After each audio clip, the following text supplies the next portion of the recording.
Hello guys, this is अनुभव अग्रवाल और आज मैं आपको एक बहुत ही इम्पॉर्टेंट चीज़ बताने वाला हूँ।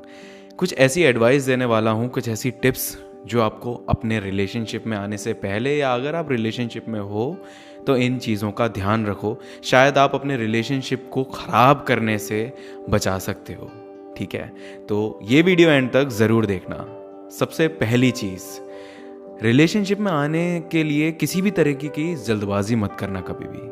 कई बार क्या होता है कि हम किसी से मिलते हैं और मिलते वो इंसान इतना अच्छा लगता है कि हम ना शादी और रिलेशनशिप में आने के और पता नहीं क्या क्या प्लानिंग्स करना स्टार्ट कर देते हैं और बहुत ज़्यादा आगे तक की सोचना शुरू कर देते हैं। ये गलती हम क्यों करते हैं? ये गलती हम इसलिए करते हैं क्योंकि शायद लव एट फर्स्ट साइट वाला कॉन्सेप्ट हमारे साथ में हो जाता है, या बहुत ज़्यादा जल्दी जल्दी हम चीज़ों को इमेजिन करना स्टार्ट कर देते हैं, बहुत jल्दी एक्सपेक्ट करना स्टार्ट कर देते हैं अपनी प्रोसेस से, अपनी लाइफ की प्रोसेस से, अपनी डेस्टिनी से। सो किसी भी तरीके की जल्दबाजी करना हमेशा रिलेशनशिप को ख़राब कर देता है। रिश्ता ज़्यादा नहीं चल पाता, कुछ महीने, कुछ एक आध साल चल गया, या बहुत ही कम 2-4 महीने चला, 6 महीने चला। वो इसलिए चला क्योंकि आपने कभी किसी को जानने की कोशिश नहीं करी। आपने कभी ये सोचा ही नहीं कि इस चीज़ से मुझे इफ़ेक्ट पड़ सकता है, या ये चीज़ मैं शायद एक्सेप्ट ना कर पाऊँ। हो सकता है आपको उसकी कुछ चीज़ें बाद में पता चलें जो आप एक्सेप्ट ही ना कर पाओ। तो इन सब चीज़ों की गुंजाइश तभी बनती है जब हम किसी को समय नहीं देते हैं। तो अच्छे से परखना, अच्छे से जान लेना बहुत ज़रूरी होता है। दूसरी चीज़, अगर आप रिलेशनशिप में आने वाले हो या आ चुके हो तो भी एक चीज़ हमेशा याद रखना, अपने अहंकार को, अपने ईगो को बिल्कुल घर छोड़ के आना, बिल्कुल दूर फेंक दो। उसकी अब कोई गुंजाइश नहीं है। ये मैं करना कि मैं हूँ, मैं ये, मैं वो, ये मैं छोड़ दो अपनी। अगर आपने अपना ईगो छोड़ दिया रिलेशनशिप में तो हो सकता है बहुत सारी चीज़ें बच जाएं, बहुत सारी चीज़ें ख़राब होने से बच जाएं।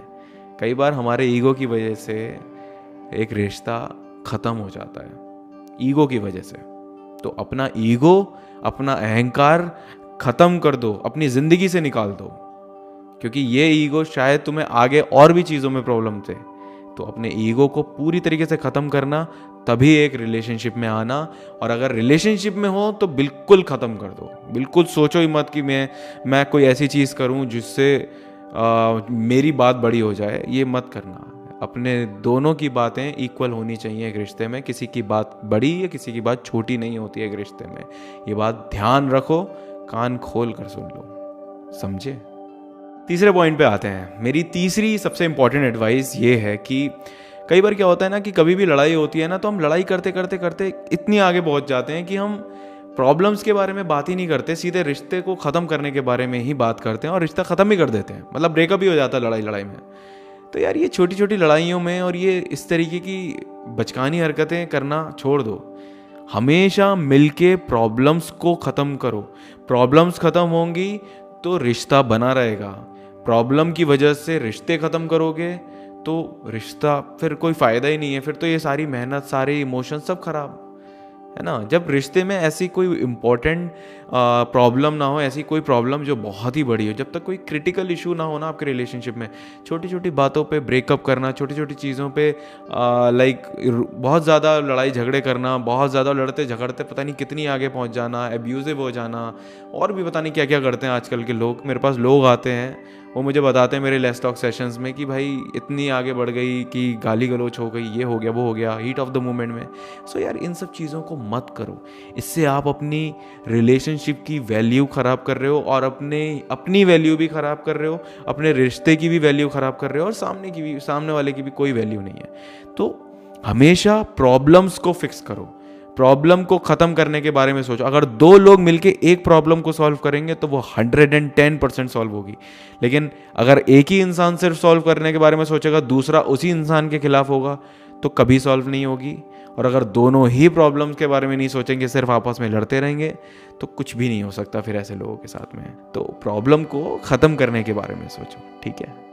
4th एडवाइस पे आते हैं। मेरी चौथी सबसे इंपॉर्टेंट एडवाइस, हमेशा अपने पार्टनर से शेयर करो कि तुम्हें उससे क्या प्रॉब्लम है। कई बार क्या होता है कि हमें अपने पार्टनर से कोई प्रॉब्लम होती है ना, तो हम अपने दोस्तों से एडवाइस लेने पहुंच जाते हैं, कभी अपने पेरेंट्स के पास पहुंच जाते हैं, कभी किसी के और के पास पहुंच जाते हैं, कभी डायरेक्ट मेरे पास, मेरे जैसे लोगों के पास आते हैं जो सेशंस लेते हैं लोगों के 1-to-1, मेरे जैसे लोगों के पास आ जाते हैं। तो मेरा कहने का मतलब ये है कि पहले ना अपनी प्रॉब्लम्स को अपने पार्टनर से डिस्कस करो कि तुम्हें उससे क्या प्रॉब्लम है।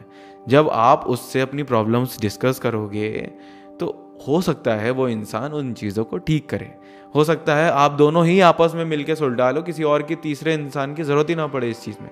क्योंकि थर्ड पर्सन का इन्वॉल्वमेंट जितना कम होगा ना आपकी रिलेशनशिप में, उतना अच्छा होगा, और जितना ज़्यादा होता है उतना ख़राब हो जाता है, उतनी टॉक्सिक हो जाती है रिलेशनशिप, और शायद आपके पार्टनर को भी प्रॉब्लम होनी शुरू हो जाए when third person enters in your relationship. So हमेशा अपने पार्टनर से प्रॉब्लम शेयर करो।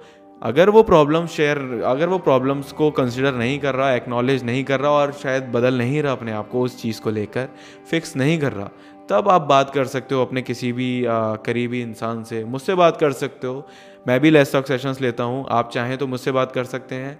मेरी वेबसाइट पे जाके anubhavagarwal.com, वहाँ पे लेट्स टॉक सेशन का एक सेक्शन है, वहाँ पे जाइए, वहाँ पे आपको 3 ऑप्शंस दिखेंगे, individual session, couple session and video conferencing. वहाँ पे आप कोई सा भी सेशन बुक कर सकते हैं और डायरेक्टली मुझसे 1-to-1 बात कर सकते हैं। तो अगर आपकी रिलेशनशिप में ऐसी कोई भी सिचुएशन बनती है जहाँ पे आपको ये प्रॉब्लम फेस करनी पड़ रही है कि आपका पार्टनर नहीं सुन रहा, तो उसके और भी तरीके हैं चीज़ों के, लेकिन फर्स्ट गो पे सबसे पहले आपको उससे बात करनी चाहिए। जब आप उससे बात करोगे तो हो सकता है आपकी प्रॉब्लम वहीं के वहीं सिमट जाए। इसीलिए कहता हूँ कम्युनिकेट करना बहुत ज़रूरी होता है। हमारी आधी से ज़्यादा प्रॉब्लम्स कम्युनिकेट करने से ठीक हो सकती हैं, लेकिन हमारे साथ दिक्कत पता है क्या है? हमारा ईगो, कि मैं क्यों करूँ। Communication is one of the most important things in a relationship, always remember this. अगर आप ये याद रखोगे तो आपकी प्रॉब्लम सॉल्व होंगी, और उसके बाद भी नहीं होती है तो हम बैठे हैं ना, हमसे बात करो, ठीक है।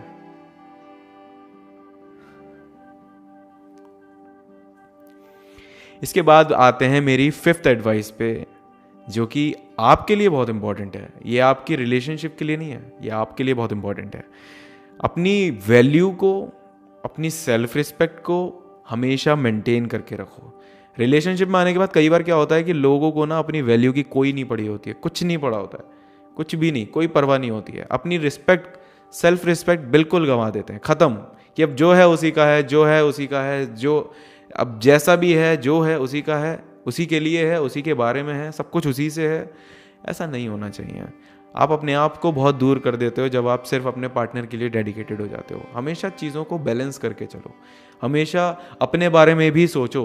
आप अपने पार्टनर से प्यार करते हो, that is a different thing, उसको प्रायोरिटी देते हो, वो भी अच्छी बात है, ज़रूरी भी है, लेकिन अपने आप को दांव पे लगा के नहीं, अपने आप को कहीं दूर छोड़ के, अपने आप को खो के नहीं, अपनी इज्जत गंवा के नहीं, अपनी वैल्यू कम करके नहीं, क्योंकि इन सब चीज़ों का इम्पैक्ट आपकी रिलेशनशिप पे होगा, और जब ये इम्पैक्ट पड़ेगा ना तो सब कुछ दिक्कत दे देगा, सब कुछ तबाह हो जाएगा। बहुत ख़राब हो जाती हैं रिलेशनशिप। जो लोग, स्पेशली जो लोग अपनी वैल्यू मेंटेन नहीं रख पाते, जो लोग अपनी सेल्फ रिस्पेक्ट मेंटेन नहीं रख पाते, ऐसे लोगों के साथ में रिलेशनशिप में ज़रूर प्रॉब्लम्स होती हैं। तो आपको रिलेशनशिप के नाम पर कभी भी अपनी वैल्यू और अपनी सेल्फ रिस्पेक्ट के साथ कॉम्प्रोमाइज़ नहीं करना है, हमेशा याद रखना।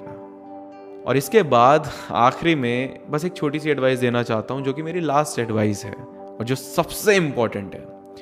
तुम एक काम करना, एक लिस्ट बनाना, और इस लिस्ट में वो सारी क्वालिटीज़ लिखना कि हाँ मुझे ऐसा पार्टनर चाहिए, उसमें ये क्वालिटीज़ हो, जो तुम्हारे लिए सबसे इम्पॉर्टेंट क्वालिटीज़ हो ना, जिसको तुम अपने पार्टनर में ढूंढते हो। वो क्वालिटीज़ एक पेपर पे लिखो पेन से, और जो क्वालिटीज़ लिख रहे हो वैसे इंसान बनो पहले। कई बार क्या होता है ना कि हम वो इंसान नहीं होते जिस तरीके का इंसान हम ढूंढ रहे होते हैं अपने कंफर्ट के लिए। ऐसा नहीं है।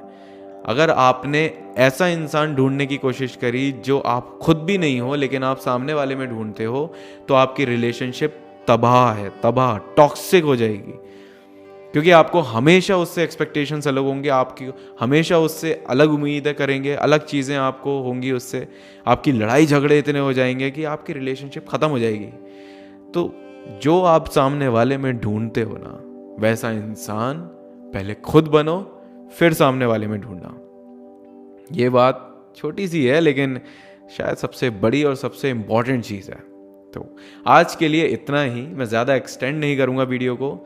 ये मेरी कुछ 5-6 टिप्स थी एक रिलेशनशिप को लेकर, बेस्ट एडवाइस मेरी जो मैं समझता हूँ एक इंसान को मिलनी चाहिए। तो उम्मीद है आपको अच्छी लगी होंगी। अगर अच्छी लगी तो please like, share and subscribe, follow ज़रूर करिएगा चैनल को। वीडियो पे कमेंट करके बताइए आपको कौन सी एडवाइस सबसे अच्छी लगी और आप मुझे कौन सी एडवाइस देना चाहते हो जो मैं आगे ध्यान रखूं अपनी ऑडियंस के लिए। प्लीज़ इस चीज़ का मेरे को मेंशन करके बताइएगा। एंड जैसा कि मैंने बताया, आप अगर मुझसे बात करना चाहते हैं अपनी रिलेशनशिप में किसी भी प्रॉब्लम को लेकर तो आप मुझसे डायरेक्टली बात कर सकते हैं। मेरे पास आपके हर सवाल का जवाब है, भरोसा रखिए। अगर आप मुझसे बात करना चाहते हैं तो मेरी वेबसाइट पे जाइए anubhavagarwal.com। वहाँ पे लेट्स टॉक सेशन का एक सेक्शन है, वहाँ पे जाके आप किसी भी सेशन को बुक करके मुझसे बात कर सकते हैं। एटलीस्ट 24 आवर्स तक आप मुझसे बात कर सकते हैं और ज़रूर मदद मिलेगी। कई हज़ारों लोगों को मिली है, आपको भी मिलेगी। सो अभी के लिए चलता हूँ, आगे के लिए ज़रूर एक नए टॉपिक, एक अच्छे टॉपिक, एक बढ़िया हेल्पफुल टॉपिक के साथ फिर लौटूंगा। ठीक है, चलो बाय बाय।